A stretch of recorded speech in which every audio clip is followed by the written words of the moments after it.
let's give it up for the guy with two first names, Curt Henry. And if you're curious, I'm an owl, so which means I'm analytical and all that kind of thing. And I'll try to run through this as quickly as I can. There's a lot of stuff here. You do have a written copy that'll be passed out here later. If for some reason you didn't get it, let me know, and I'll get you a copy of it up here as well. But you'll have a copy of these slides, so don't worry about taking too many notes, that sort of thing. I wanted to start by having a little bit of fun. We're going to talk about planning.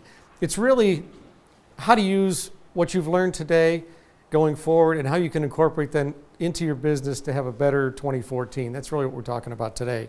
So it's how to create and execute that great business plan.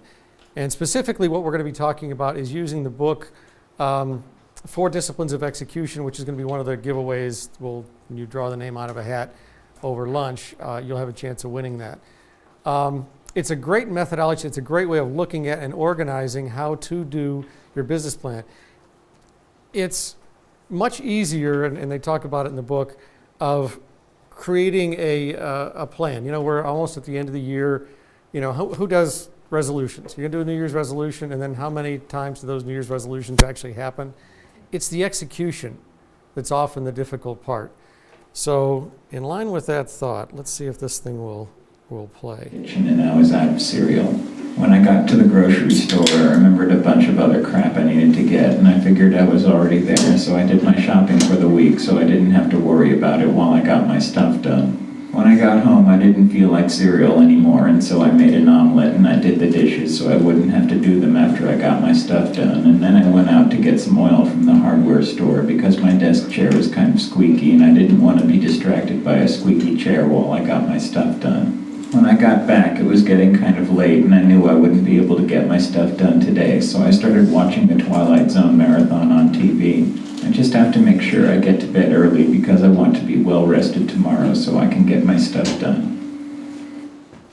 Anybody guilty of that? All right.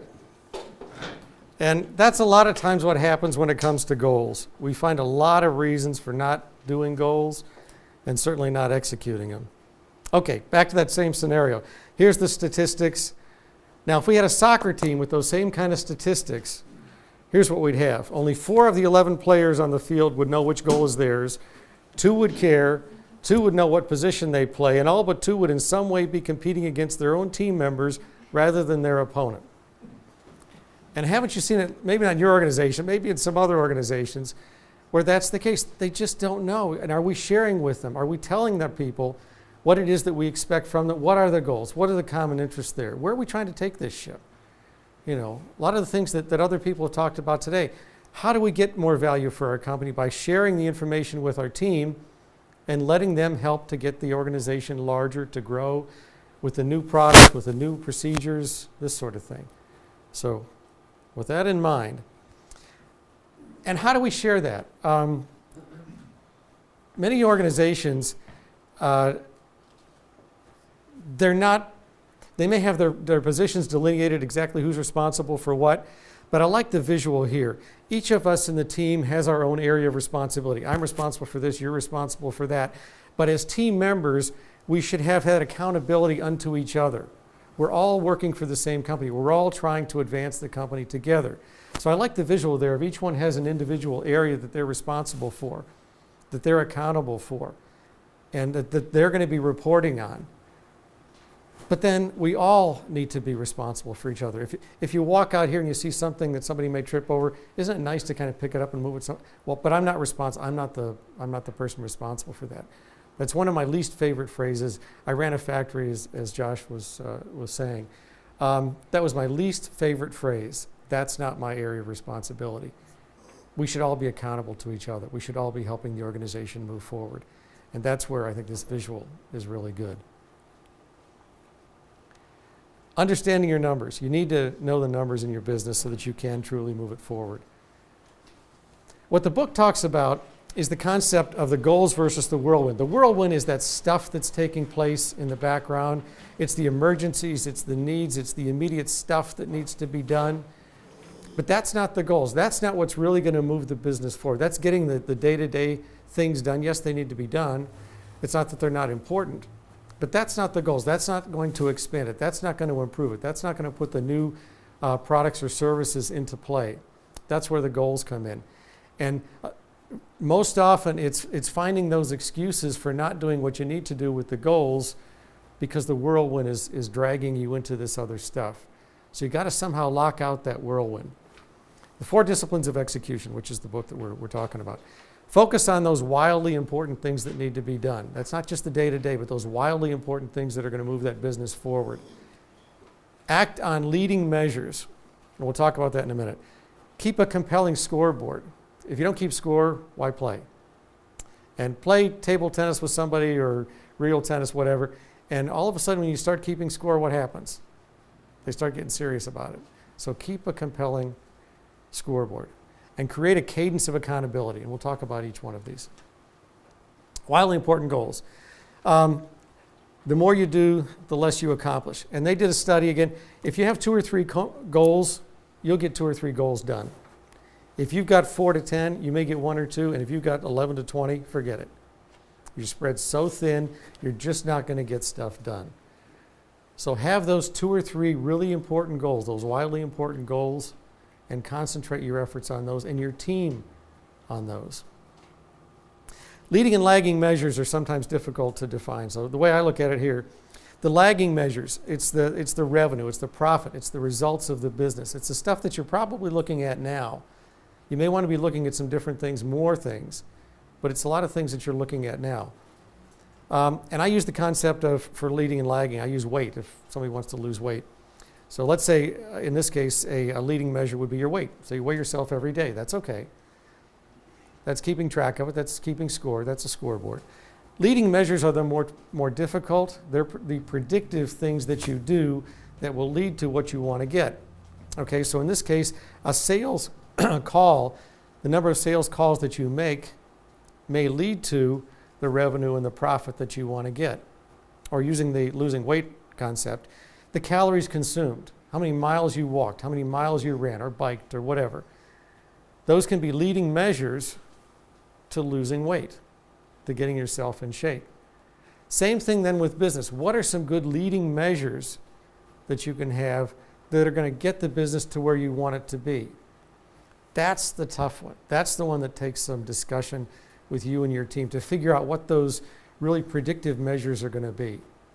Some businesses are going to be much easier than others. Some results are going to be much easier to connect with those leading indicators.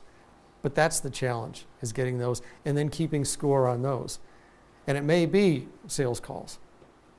How many sales calls you make, how many presentations you make, how many times you pick up that phone and talk to somebody, things like that. How many times you've asked for the sale. Keeping a compelling scoreboard. Develop key performance indicators, KPIs with the team. What's going to comprise that scoreboard? And that needs to be designed by the players, not just you as the business owner or as the leader. The more that you can get the team to buy into it and participate in the development of those KPIs, the better that's going to be, because they'll take ownership of it. And then share those results. They need to see what's happening. You know, what would happen if you went bowling and they turned the lights off as soon as you let go of the ball? Well, that'd be a lot of fun, wouldn't it? How many pins did I get down? Well, it sounded like 6. I can't, you know. So keep that scoreboard. Know what the results are and share that with the team. Create a cadence of accountability. You need to have regular meetings. I hope most of you are having team meetings now on a regular basis, at least every month, to go over the monthly results and what's happening, probably with lagging measures, maybe some leading. But you need to have that regular meeting to go through those KPIs. When you do that, have a separate portion of that meeting focused just on the WIGs. And by that I mean, we're going to talk about what we normally talk about. If it's a monthly meeting, you're going to talk about how it was last month. You're going to talk about the opportunities, what went wrong, what problems we had, what we're doing to fix them, all that stuff that needs to be taken care of. But then maybe have a section, 20 minutes, whatever, to talk about the WIGs. And you're going to lock the door. The whirlwind is not allowed in during that discussion. And you do that for a very specific reason, because as soon as you try and do this, the whirlwind is going to sneak in the door. And somebody needs to be the gatekeeper and say, nope, we'll talk about that problem later. We want to talk about the WIGs, those wildly important goals, because we want to move the business forward. And talking about how the plumbing broke down and how we fixed it, we can talk about that later. Unless it's leaking right now, you may want to actually talk about it now. And independent of supervisor attendance. If you've got that accountability, that visual we showed earlier, and you've got the team truly accountable to each other, then these meetings need to take place regardless of whether or not you're there. Because the people are going to want it. If you've got them to buy into it, you're getting momentum. You're getting some momentum in the whole process. And they're going to be accountable to each other. They're going to be reporting to each other, not just you, the boss. That's when you know you've got a very productive team. And ideally, they're holding you accountable. They need to be polite and friendly and whatever, but they need to be holding you accountable as well. Then nothing can happen bad without it being fixed by the team. That's when you've got a powerful team. Goals and execution. To achieve a goal you've never achieved before, you must start doing things you've never done before. Kind of goes back to that definition of insanity. You're going to have to do something new to be able to be successful at something new. And I'm actually finishing on time. What we want you to do is you've got this in writing, hopefully. Take your list, or prepare your list of the 2 or 3 wildly important goals. What are your lagging indicators? Set up a time with the team to actually discuss the leading and lagging indicators. Establish that list of KPIs. And begin the weekly, ideally weekly, at least monthly, WIG meetings.